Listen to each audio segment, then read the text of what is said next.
आज इस वीडियो में मैं आपके साथ डिस्कस करूंगा आईबीएस बीमारी के बारे में। आईबीएस यानी कि इरिटेबल बोवेल सिंड्रोम के बारे में। इसे कई नामों से जाना जाता है, जैसे कि आईबीएस, आईबीएस कोलाइटिस या फिर म्यूकस कोलाइटिस। तो बात करेंगे इसके सिम्टम्स क्या होते हैं, क्या इसके कॉजेज होते हैं और होम्योपैथिक में ऐसी कौन सी मेडिसिन है जिसकी मदद से आप परमानेंटली इसे क्योर कर सकते हैं, ठीक कर सकते हैं हमेशा हमेशा के लिए। तो दोस्तों, इरिटेबल बोवेल सिंड्रोम एक फंक्शनल गैस्ट्रोइंटेस्टाइनल डिसऑर्डर है जिसमें कि आपकी जो लार्ज इंटेस्टाइन है, जिसे हिंदी में हम बड़ी आंत कहते हैं, इसमें सूजन आ जाती है, इन्फ्लेमेशन हो जाता है और उसकी वजह से उसका जो फंक्शन होता है उसमें डिस्टर्बेंस आ जाता है, जिसकी वजह से इसको गैस्ट्रोइंटेस्टाइनल फंक्शनल डिसऑर्डर बोलते हैं। तो टोटल पॉपुलेशन में से 10 से 15% लोग इस बीमारी से पीड़ित होते हैं। और जो हमारी बड़ी आंत है यानी कि जो लार्ज इंटेस्टाइन है, इसका काम क्या होता है? तो दोस्तों, ये जो खाना होता है अपना, जो डाइजेस्ट होता है, उसमें जो पानी होता है, मिनरल होता है, उनको बड़ी आंत एब्जॉर्ब कर लेती है और वेस्ट मटेरियल को आपकी बॉडी से एक्सपेल करती है। तो आईबीएस की प्रॉब्लम किन लोगों में ज़्यादातर देखी जाती है कि जिनकी जो उम्र है 50 साल से कम हो, उनमें ये दिक्कत ज़्यादा देखी जाती है और फीमेल्स में ज़्यादा देखी जाती है as compare to male. Family history भी से होने के इसके चांस बढ़ जाते हैं। और अगर आपको कोई मेंटल हेल्थ इशू है, एंजाइटी, आपको डिप्रेशन की शिकायत है, तो फिर आईबीएस होने के चांसेस बढ़ जाते हैं। अब हम बात करते हैं इसके कॉजेज़ की कि अगर इंटेस्टाइन में आपकी कोई प्रॉब्लम है, उसकी जो मसल्स है उसके कॉन्ट्रैक्शन में यदि प्रॉब्लम है, आपकी आंतों के जो वॉल्व हैं जो कि खाने को आगे की तरफ धकेलते हैं, इस मूवमेंट को हम पेरिस्टाल्टिक मूवमेंट कहते हैं। तो इन मूवमेंट में इनके फंक्शन में यदि कोई प्रॉब्लम आने लग जाती है तो फिर हमें आईबीएस के सिम्टम्स आने शुरू हो जाते हैं। तो कई बार ये जो मसल कॉन्ट्रैक्शन है ये नॉर्मल से स्ट्रॉन्ग हो जाते हैं, तो फिर कई बार स्ट्रॉन्ग हो जाते हैं और कई बार ये नॉर्मल से वीक हो जाते हैं। तो अगर ये कॉन्ट्रैक्शन जो गति है नॉर्मल से स्ट्रॉन्ग यदि हो गई, तो आपका जो खाना है वो जल्दी जल्दी आगे बढ़ेगा, आगे जल्दी जल्दी पास ऑन होगा, जिसकी वजह से आपको लूज मोशंस की शिकायत हो सकती है, आपको गैस की शिकायत हो सकती है, आपको ब्लोटिंग की शिकायत हो सकती है। और यदि ये कॉन्ट्रैक्शन नॉर्मल से स्लो है तो तब आपका जो खाना है वो धीरे धीरे पास ऑन होता है और जिसकी वजह से कॉन्स्टिपेशन की जो शिकायत है वो आपको हो सकती है। फिर है जेनेटिक प्रेडिस्पोजिशन, कि यदि आपकी फैमिली में यदि किसी को ये है तो आपको हो सकता है। इसके बाद है कि नर्वस सिस्टम से रिलेटेड कोई बीमारी है, कि जो आपके मूवमेंट होते हैं, आपके जो मूवमेंट होते हैं, खासकर इंटेस्टाइन का जो मूवमेंट है और आपका जो ब्रेन है, तो इन दोनों के जो सिग्नल है इनमें इनकोऑर्डिनेशन हो जाता है, जिसकी वजह से आपकी जो बॉडी है बहुत ज़्यादा हाइपर सेंसिटिव हो जाती है इंटेस्टाइनल चेंजेस के प्रति। तो आपको गैस होने की समस्या, लूज मोशन की समस्या, कॉन्स्टिपेशन की शिकायत फिर इसमें हो सकती है। तो ये बहुत बड़ा कारण है इसका, नर्व इनकोऑर्डिनेशन।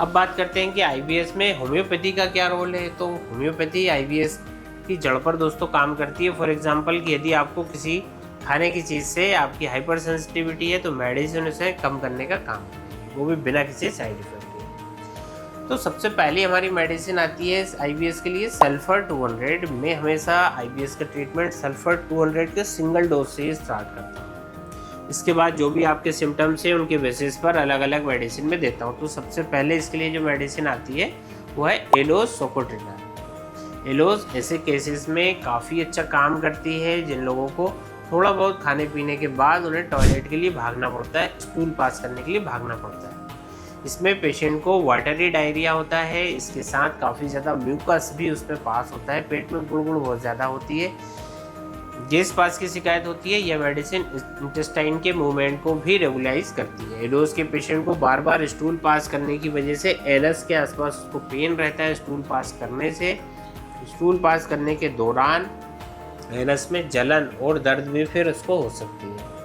तो ऐसे केसेस में एलोज मेडिसिन को हम यूज़ करते हैं 30 पोटेंसी में 2-2 बूंद दिन में 3 बार डायरेक्टली ऑन टंग, यदि आपको इस तरह के सिम्टम हैं। नेक्स्ट जो मेडिसिन है वह है अर्जेंटम नाइट्रिकम 30। अर्जेंटम नाइट्रिकम उन केसेस में दी जाती है जहाँ पर पेशेंट को आईबीएस की प्रॉब्लम एंजाइटी के कारण हो रही होती है, कोई मेंटल हेल्थ इश्यूज है उसके कारण आईबीएस की प्रॉब्लम फिर शुरू हो गई है। तो दोस्तों, यदि आप बहुत ज़्यादा चिंता करते हैं, ओवर थिंकिंग करते हैं, हमेशा कुछ ना कुछ सोचते रहते हैं, टेंशन लेते हैं और आप आईबीएस से फिर सफ़र करते हैं, तो आपकी दवा है अर्जेंटम नाइट्रिकम 30। साथ ही ऐसे लोग जिनको कि पब्लिक अपीयरेंस, क्राउडी प्लेसेस में जब वो जाते हैं तो उनको एंजाइटी होने के कारण लूज मोशंस की शिकायत भी हो जाती है। पेशेंट काफ़ी इम्पेशेंस होता है, बहुत जल्दी जल्दी में काम करता है, कहीं भी जाना है उसको, कोई काम करना है तो जल्दी जल्दी किया करता है। बेचैनी, मानसिक बेचैनी उसको बनी रहती है कि कब होगा, कैसे होगा, क्यों होगा। तो ऐसे केसेस में आप यूज़ कर सकते हैं अर्जेंटम नाइट्रिकम 30 पोटेंसी की 2-2 बूंद दिन में 3 बार। अगली हमारी मेडिसिन है कोलोसिन 30। ऐसे केसेस में बहुत अच्छा काम करती है जहाँ पर IBS के सिम्टम्स के साथ साथ पेट में काफ़ी ज़्यादा क्रैम्प या मरोड़ पड़ते हैं। ऐसे केसेस में हम कोलोसिन मेडिसिन देते हैं। पेशेंट को इतना ज़्यादा कभी कभी पेन होता है कि पेशेंट बैंड हो जाता है, डबल बैंड हो जाता है, आगे की तरफ झुक जाता है। उसको उसके पेट में झुकने से, दबाने से आराम भी मिलता है।